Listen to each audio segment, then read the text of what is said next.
Hi friends, welcome to our YouTube channel. ఈరోజు morning అయితే tiffin నేను నిమ్మకాయ పులిహోర అయితే చేశానండి.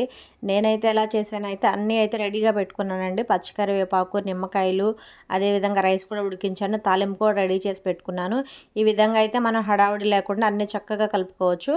ఫస్ట్ అయితే ఆ వేడి వేడి అన్నంలో పచ్చికరివేపాకు వేసి బాగా కలిపితే మంచి సువాసనగా ఉండిద్ది, టేస్ట్ కూడా బాగుండిద్ది. తర్వాత మనం సాల్ట్, నిమ్మరసం వేసి అదంతా రైస్కి పట్టేలాగా కలిపాను. తర్వాత ఏంటంటే ఇప్పుడు ఆల్రెడీ రెడీ చేసి పెట్టుకున్నాను కదా తాలింపు, శనగ విత్తనాలు, తాలింపు దినుసులు, పచ్చిమిర్చి, ఎండుమిర్చి అన్నీ రెడీ చేసి పెట్టుకున్నాను కదండి, అదంతా వేసి కలిపాను.